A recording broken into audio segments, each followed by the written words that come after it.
یہ ہے ایران، دنیا کی قدیم ترین سیویلائزیشن میں سے ایک۔ پچھلے تقریباً 500 سالوں سے ایران انہی بارڈرز کے ساتھ دنیا کے نقشے پر موجود ہے، اور شاید ہی دنیا کی کوئی سپر پاور ہو جس سے ایران کا ٹکراؤ نہ ہوا ہو، چاہے وہ رومنز ہوں، اربنز ہوں، منگول ہوں، ترک ہوں، رشینز ہوں یا پھر برٹن ہوں۔ ہر ایک سپر پاور نے ایران کو فتح کرنے کی کوشش کی ہے، اور اس کی بڑی وجہ تو یہ تھی کہ ایران دنیا کے کراس روڈ پر ہے۔ یہی وہ ایک کنٹری ہے جو یورپ، افریقہ اور ایشیائی تینوں کانٹیننٹس کو آپس میں کنیکٹ کرتا ہے۔ آج کا ایران 7 ملکوں کے ساتھ بارڈر شیئر کرتا ہے، ایسٹرن سائڈ پر پاکستان، افغانستان اور ترکمانستان کے ساتھ، اور ویسٹرن سائڈ عراق، ترکی، آرمینیا اور آذربائیجان کے ساتھ۔ اس کے علاوہ ایران کو خود 3 سمندروں کی بھی ایکسیس ہے۔ اس کے نارتھ میں کیسپین سی اور ساؤتھ میں پرشین گلف اور گلف آف عمان ہے۔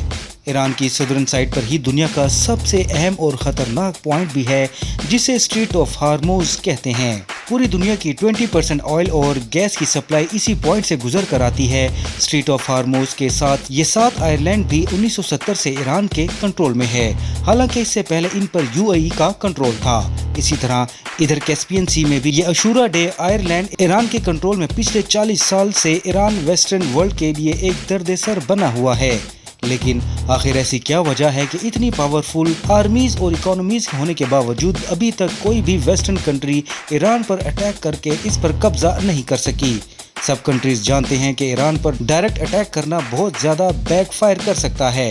ایران کو انکانکوریبل بنانے میں بہت سی اور ریزنز کے ساتھ ساتھ اس کی جغرافیائی کا بھی بہت بڑا رول ہے۔ اس ویڈیو میں ہم آپ کو بتائیں گے کہ ایران کی جغرافیائی اور اس کی پراکسیز نے اسے اتنا پاورفل کیسے بنا دیا۔ سب سے پہلے ہم ایران کی جغرافی کو سمجھتے ہیں۔ ایران کی سدرن اور ویسٹرن زیگورز ماؤنٹین رینج ہے۔ ایران کی کوسٹ لائن سے لے کر عراق اور اوپر ترکی تک پھیلی ہوئی ہے۔ یہ ماؤنٹین رینج ایران کو ایک زبردست نیچرل پروٹیکشن دیتی ہے۔ یہ سارا علاقہ بہت ہی پتھریلا ہے اور اسے کراس کرنا بھی بہت زیادہ مشکل ہے۔ اس کے علاوہ ان پہاڑوں کا ایران کو اتنا فائدہ ہے کہ 1980 میں جب عراق نے ایران پر اٹیک کیا تو اس کا پلان یہ تھا کہ ایک تو وہ یہاں خوزستان کے آئل ریچ صوبے پر قبضہ کر لے، اور پھر یہاں سے آگے ایران کے باقی شہروں پر بھی قبضہ کر کے ایرانین ریولوشن کو کچل دے، کیونکہ سب عرب کنٹریز ڈرے ہوئے تھے کہ ایرانین ریولوشن کے اثرات باقی عرب تک نہ پھیل جائیں۔ مگر ایرانی آرمیز 2 سالوں میں صرف ادھر خوزستان تک ہی پہنچ سکی۔ انہوں نے بہت کوشش کی کہ وہ زیگروز کے پہاڑوں کو کراس کر کے ایران پر قبضہ کر سکے، مگر انہیں کامیابی نہیں ملی، اور پھر ایونچولی ایران عراقی فورسز کو پیچھے دھکیلتا ہوا عراق کے اندر تک گھس گیا۔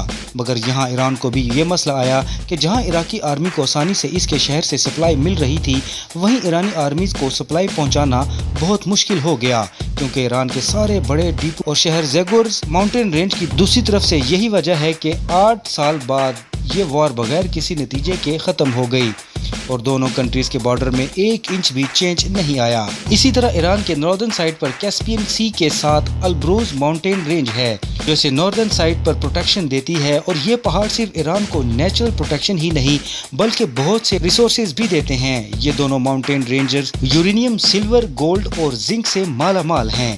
ایران کے پاس دنیا کے سب سے بڑے زنک کے ریزرو ہیں۔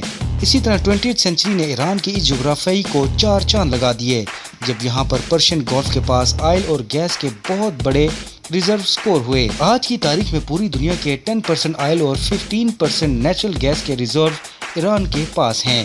ایران کو ایک اور چیز جو پروٹیکشن دیتی ہے وہ 25 کلومیٹر لمبی یہ کوسٹ لائن ہے، جو 2 سمندروں کے بیچ بندر عباس، ایران کا سب سے بڑا پراکسی پورٹ، دنیا کے ایک بہت بڑے چوک پوائنٹ اسٹریٹ آف ہارموز سے صرف 70 کلومیٹر دور ہے، اور یہی پوائنٹ آج ایران کا سب سے جیوپولیٹیکل ایوریج بھی ہے۔ اگر ایران اپنی نیوی کے ذریعے یہ پوائنٹ بلاک کر دے تو پوری دنیا کی اکانومی کولیپس کر جائے گی، کیونکہ دنیا کی 50% سپلائی یہاں سے گزر کر ایشیا اور یورپ کو جاتی ہے۔